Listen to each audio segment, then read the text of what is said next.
and welcome to TamizhVendan's Conversations. I'm your host, Joseph Jude. English has given us enormous leverage in growing our services industry. But if India has to grow beyond the creamy layer, beyond the metro, we need to teach the same software fundamentals in our vernacular languages.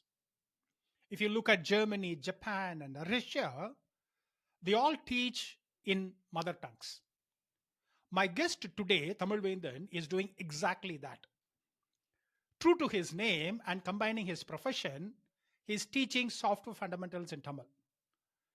We are here discussing the challenges and impact of his teaching. As I said, if India has to grow multifold as we project, we need more such educators. Hope today's discussion is a small contribution in that particular journey. Before we get into the interview, can I request you to subscribe to the podcast, write a review, and share the podcast with your business fellow leaders? Thank you. Hello, Tamil. Welcome to the conversation. Thanks, Joseph. Thanks for having me. Tamil, I am always interested in the origin story. There would be a trigger point, something inspired you to do this. Okay. Can you share me that? Why did you start it? How did you start this? Okay. So it's actually an amalgamation of three different things. Okay. The very first thing is we call this midlife crisis, right? Like, so I'm not that aged enough, but I kind of got that syndrome or something. Okay. Like I grew up from a place where we hardly speak English. I'm coming from a Pakka rural background and everything is a hyper local Tamil. So, and I grew up in the hard way, like, and I fell in love with computers. Then, through my own quest, I find out the real essence of computer science, and I grew up on that. And I always had that feeling of like, what are you giving back to the society? So that's like I was that's keep lingering on my mind. I couldn't find an answer which resonated with my value system. So, but that question was keep pondering on my mind. So that's the first thing. And the second thing was in my previous organization, I used to go to a lot of tier 2 and tier 3 cities for hiring, campus hiring. So when I go to those colleges, I used to give this introduction speech about the organization and so on and so forth. So I don't limit myself to the organization alone. Like I also touch upon as a college student, I touch upon my college days and I tell people and educate or inspire them to think better and other things. And in one such campus hiring event, a couple of folks after that event approached me and told that Tamil, like I really liked your talk, that speech, but the way you are saying and the way what is happening in the college are completely different.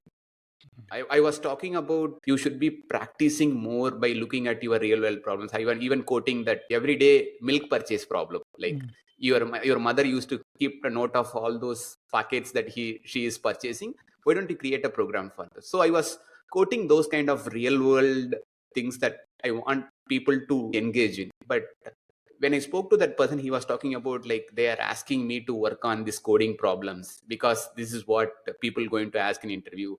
And when I say that in your talk, you are not saying all these things. You are saying you are coming from a different universe and you are saying completely different.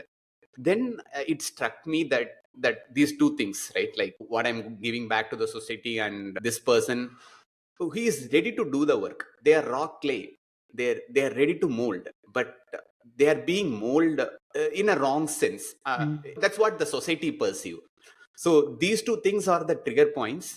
The third thing is obviously I wanted to do something like kind of that passive income is the most abused term. So I don't want to get into that segment. But at the same time, I always had that thing like somewhere if you are think like we are always in the money making machine. So and that's the right thing. Like even there is a lot of good things about money as well. Like if it is in the hands of the right people, it will do wonder.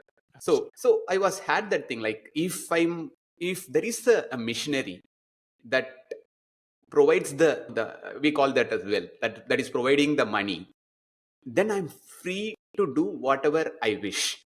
Mm. Like I love doing a lot of open source software. Like if you ask me what are the things that you do for fun, it's all around this programming and cricket.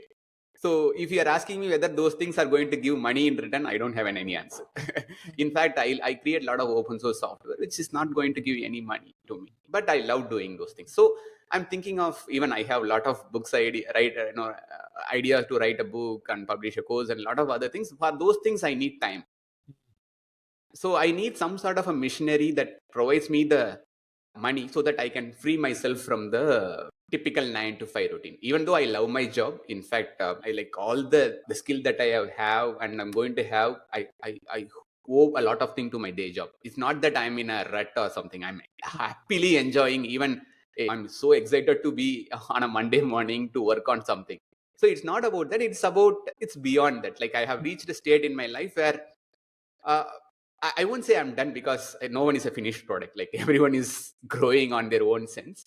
But at the same time, I want to balance myself. Say, for example, like as you are working, like you mentioned that you are working for 3 days and not, so something like that, so that I can have that kind of a leverage, so I can buy in some time to work on those things.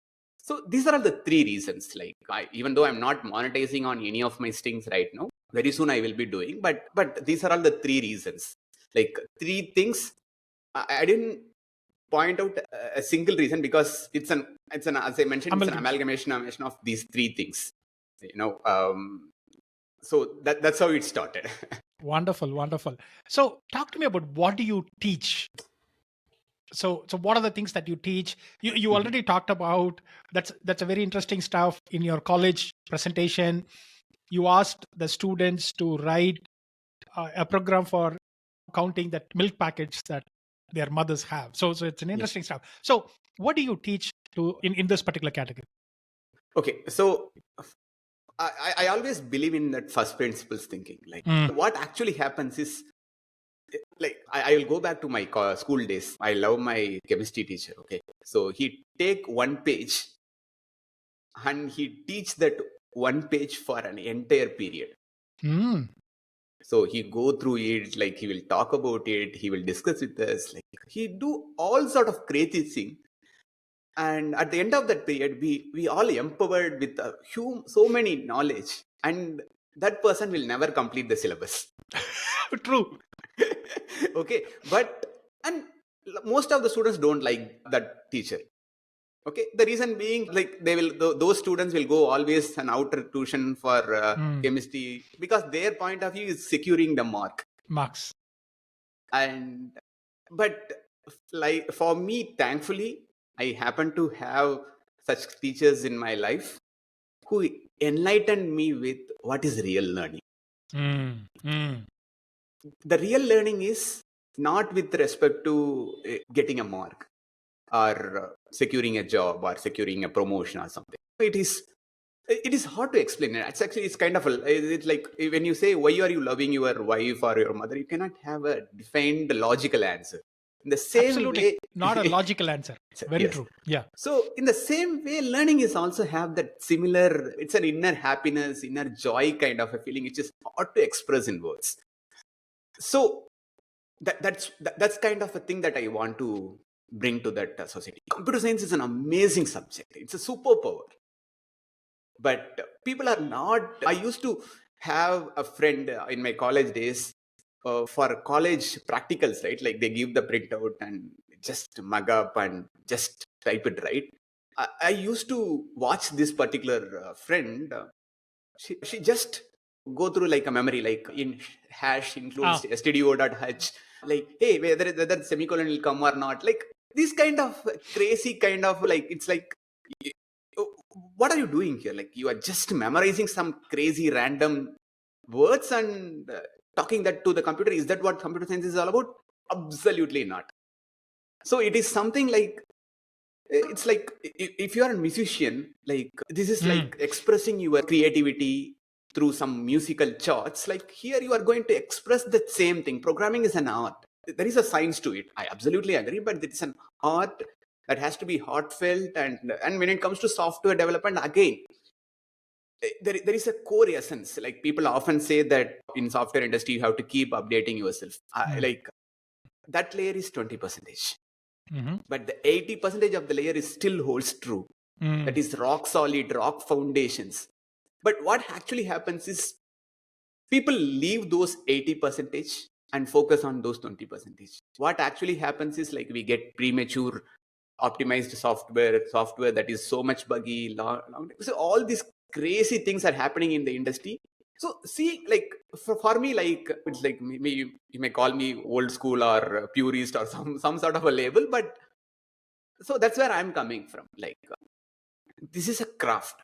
There is an art to it, and there is so much to love about it.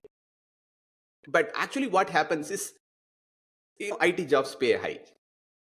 Okay, so when we put that money into that equation and we started seeing the outcome of something, or even maybe see the output of something, outcome has some even more deep meaning. So let me rephrase it as output. So we are so into the output. Like if I get an IT job, I may get X thousand as my income. Bang, people gravitating towards getting into that and doing that is one piece. Like if you look at online, there is like n number of resources out there to get Yeah. you a job, but I want to focus on another spectrum where it's a beautiful subject. I'm going back to that chemistry teacher who just took a single page from that book and talked that for hours. I want to be that kind of a person who wants to give the true essence of what software is all about. Wonderful. So Wonderful. I completely agree with you on this, Tamar. I also learned the system fundamentals. Those things have not changed. I've seen languages come and go, the UI interfaces come and go, but the fundamentals as such, they have remained the same, and I'm still using them even today. Fine. So when you focus on this, as you already said, there is a group which is focusing on the output. I had to get a job. I had to clear this particular interview. I had to get into a FANG company, and so that I can earn X amount of money and so on and so forth. You are focusing on computer science as an art, software fundamentals, and all of those kinds of stuff. yes. So, given that focus, what kind of students do you teach? What kind of students do you attract who are coming to your sessions? Okay. So that's an interesting question. Like in product world, we call this product market fit. Yes. So what you are asking is content audience fit. Yes. Okay. So I don't have that discrimination, to be honest, because there is something called unconscious incompetence. Mm, Okay. So you don't know that you don't know. mm, So people, like as I mentioned, right, that entire society has this hype or a myth that no matter what engineering branch you study, get a job in IT, mm, go to on-site, make a lot of money. mm. So that has to be a kind of a de facto norm in the society. Yeah. So so even though I knew a lot of people from mechanical background, electrical background, they are so good in logic. They're so good in problem solving. But without having that awareness Mm, that they can apply all these crazy things that they learned or they are passionate about in software, but somehow the society, the way that they have been actually programmed, they tend to miss all this the real essence of it. So coming back to your question, like it's like my initial thought process was around college students. yeah. Okay, but later I realized that no matter how much I give that essence or the craft, I don't want to blame them because they are coming from a background where getting job is their Yeah. foremost priority. So that is something that I kind of, I won't say it's a waking up signal or something. Like it's something like that I realized that that craftsmanship attitude is not quite common across students. Mm, If I come across someone, I even voluntarily spend a lot of time with that person. I happen to come across hardly one or two. It's a very handful of people, but everyone is so much into getting a job. That's absolutely fine for me. Like I'm not saying that like in back.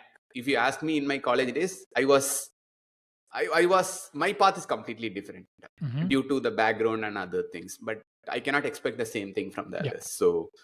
So everyone's like, again, like financial situation, a lot of other reasons comes into the picture. So students typically focusing on getting a job, but my focus is like that I initially started with students, then I realized that I'm focusing on people who got the job.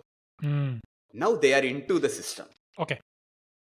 Now what they are going to do, like they're like a lot of people, like there is something called the mid-career crisis. People are coming out with getting stuck or some sort of a crazy things, and that market is also booming right now.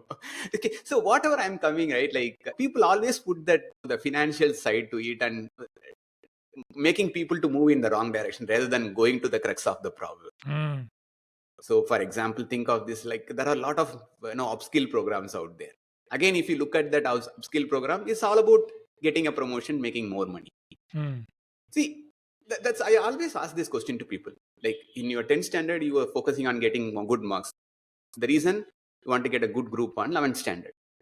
The 12th standard, like you focused on getting more good marks. The reason was getting a good college.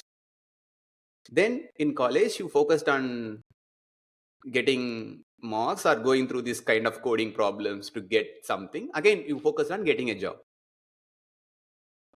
When it comes to job, you are going through this upskill program, and the reason, if you ask me, getting a promotion, making more money.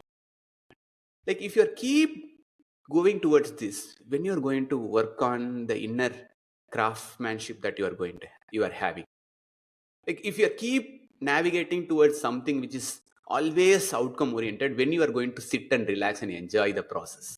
There are days where I looked at the code and I was just mulling over the code and I thinking of, okay, how this code, why can I change this code in a different way? It's like more like a musician who is trying different kind of combinations in his own studio and getting joy out of it. There is a huge thing out there, but people are missing. So if me ask me, that's where my current focus is on.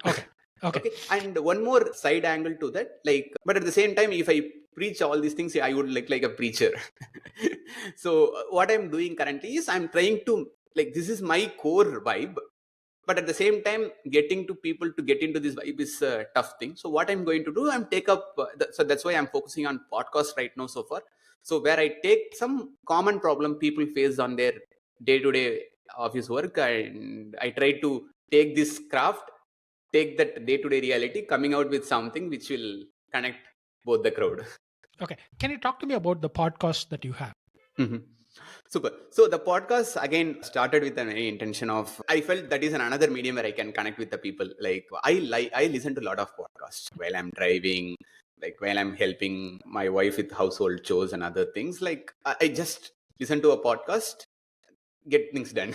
So I again the way the life is also changing. Earlier people used to listen to FM where they wait and watch. Now it's inverse, like where you share the recording. I will listen to whenever I have time rather than tuning into a radio on a dedicated hours. Like, you just offer so that I can. So some people may listen. Like there are people who go to their hometown in their weekends. They may listen to this podcast on their commute. Like someone goes to office on a random time, they listen to their on their commute. So the medium in which people are educating or getting or consuming the content has changed. So that I felt that is a medium that I can tap into. And what I realized was I really love doing it. So I can talk about my true expression. Like there is no moderation or something. Like I can, again, when I talk to the people, I don't feel like I'm talking to someone who I need to be mindful of what I'm saying. Even though I make sure that I'm not doing so much thing, but at the same time, I can express myself freely. When I see, that's where I am actually coming at. Like if you're going back to why I'm doing all these things in my mother tongue, it's because you cannot express yourself in a foreign language. I'm not talking only from my mother tongue. Everyone's mother tongue has an unique thing. Their literature is unique. The way they see things is unique. So all this uniqueness comes with that expression, the way I can connect. There is a saying that if I want to reach someone's head, I can use whatever language. If I want to reach someone's heart, I need to use their mother tongue.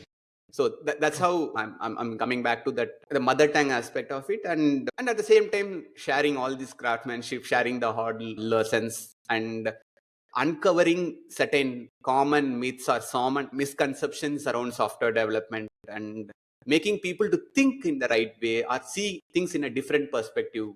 So more like a change agent. Wonderful. I mean, we all have to be change agents, and that's how we will see. And I like that it's a paying forward that you are doing to the society. Now, when we are talking about this, Tamar, Mhm. you already talked about some of the challenges that you faced because of the society, because of the education systems and everything. Can you talk to me about some of the challenges that you are facing, Mhm. so that again, the interest is this is not the only episode I'm seeing. I'm Mhm. seeing this as one of the dot in the journey. Correct. So if somebody else were to thinking about, oh, I want to teach in Marathi, I want to teach in Telugu, I want to teach in Hindi, maybe they will listen to it and say, oh, okay, Tamar is facing this particular challenge, I will also face it, and they can already prepare for it. So what are the challenges that you faced and are facing in teaching software fundamentals in Tamil? Okay. So I won't say this is a challenge, but this is something that we need to be well aware of, is peer pressure. Okay. So I'm not the only person who is teaching computer science in Tamil. There are a lot of other people out there. They're doing a lot of great job around that thing. Uh, so I often ask myself, like, why I am doing this. Okay. Sometimes, like, we are humans. So we Mm. get influenced, like we get in to see what the other person is doing, what the, like, there are even organizations out there who teach computer science in Tamil. So there is a quite a good chance that I get influenced.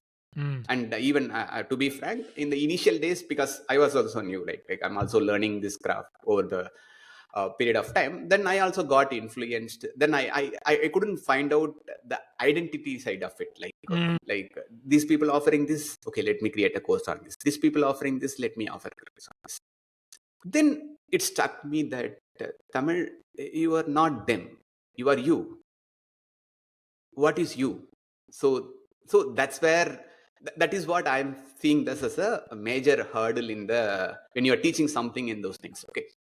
And so you need to come up with who is you, and express that you in all places, like let it be YouTube channel or a podcast or video or guest appearance in another podcast. Express the true you. There will be people who like you, there will be people who hate you. Haters will hate you, just move on. So that is thing, like don't get sucked into that peer pressure side of things. Okay. So that is the major thing. And the second thing is around finding the right balance, right? Like, so even though I'm teaching in Tamil, I'm not going to the pure Tamil, or we call it as art words. Like, I'm not going to translate exactly all the things in computer to Tamil and Mm. Mm. teach. Mm. Like, it will be like a casual, colloquial, Conversation. like as if Mm. like you are my colleague, you are sitting next to me, I will share in a typical way. So that's something like, so going so much into like the language side. Okay, again, that's where we need to draw the line.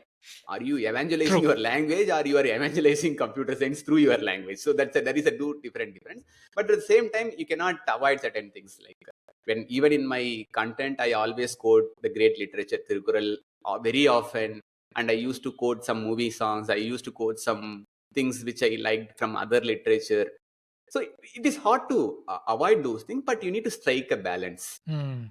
So there are people who will be ardent lover of their language. Yeah. Yeah. Yeah. Okay, so it is hard to strike that balance, like because if you focus so much on the language, people get, even though you are doing for a right reason, the audience is not that thing, they are not the right audience for those kind of a thing. Correct. Maybe there is a separate group for that. Maybe you, why not, like you can create two different version of yourself, one talking the core language literature side of it, and another thing is using computer science as a medium to Yeah. teach. So these are all the two different things. So these are all the two things I find it as challenging. Wonderful. And Wonderful. Uh, I wouldn't have expected the first one that you talked about, and the Mhm. second one, what you are saying is be practical. Yep. It's a, yeah, What you want to do is teach software fundamentals to the people. So you are using that particular language. So lovely. Tamil, what are you focusing on this year? What's your future plan? You already talked about you're running this podcast, you want to monetize. So what are your future plans for this? So when it comes to monetization, like to be frank, I don't have any clear idea. I knew this is something that I need to work on, but currently, thankfully, I'm not thinking in terms of taking this as my full source of income. And another thing that is I'm still pondering over was like I don't want to be someone who is teaching just teaching. Mm, mm, I want to be a practitioner who teach. mm, mm. So what I'm seeing in the wild is like people getting the audience, getting all the content and everything. They go full time. When they go full time, what actually happens is they get into the content creation treadmill, and they keep pumping the content. But if you really ask whether it is relevant to the day to day work, is it really connecting? Like I can create a course with the latest buzzword, and I can make huge money. But that's not my intention. My intention is always I want to be a craftsman first. I always want to be in the on the ground doing the work, but at the same time taking some time off educating the people. It's more of like back in Tamil Nadu. I'm not sure about other places. In Tamil Nadu, there is a hardcore example of mechanic shops, two-wheeler, four-wheeler mechanic shop, where there will be a person who will be doing the true repair work, doing the things, and there will be apprentice coming up. They will learn the craft from this person, and they will be moving on. This person keep doing those things. I want to be that kind of a person for computer science. Like I will be keep practicing. I will be keep onboarding people with my knowledge. They will be going, and because that's I love doing. The moment, like if you ask me what you do in your spare time, I just take some problem, write some code about it, tinkering with the new programming languages and so forth. So that's how I'm thinking myself. Wonderful. Some of the best, again, I have to control myself in asking quite a lot of questions and interrupting you. I Mhm. just want to have, if we had time, probably this would go for 3-4 hours. The best entrepreneurs or the Mhm. entrepreneur teachers, or whom you call as philosopher kings. Mhm. They are kings, but they are also philosophers. But it is the way is very important. The Naval Ravikant, Derek Sivers, some of these guys whom I admire, all of them are practitioners. They have done that stuff. They are doing that stuff, entrepreneurship, Exactly. and then they are talking about it. This is what I'm Yes. doing. This is what is working. This doesn't work. This is the way you had to think, and so on and so forth. So I love your focus and love your example as well, analogy of that mechanical shop. Wonderful. Tamil, thank you so much. As I said, this can go on for hours, and we will meet sometime in person. Thank you Yep. so much for taking the time. Yep. I usually ask 3 rapid fire questions to all my guests. Mhm. So here it goes. The first one: what's the kindest thing anyone has done for you? The very first thing I would say, like sharing the books they read. Hmm. Okay. This podcast is about leadership. In that sense, can you please share what do you think as the best leadership quality and who has manifested it in your life? My grandfather, okay, Okay. he taught me two things: be truthful, like that integrity. Don't be afraid in expressing yourself. There will be people who will always be supporting you. There will be people who will always be against you. If you feel you are right, just go ahead. It looks to me that you have taken those lessons and you are exhibiting it in your life.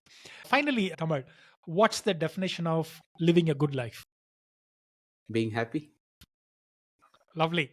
That's a wonderful place to end, Tamal. As I said, this conversation can go for hours together. This is only a start. Probably we'll have more sessions. Sure. Thank you so much for taking the time and sharing your thoughts with me on this particular topic. Thank you, Tamal. Yeah, it's great to have spending the time with you, and hope people find it useful. I hope you enjoyed our conversation. Can I request you to please share the key takeaways from our conversation? If you liked our conversation, please share with others in the social media. have a life of wits.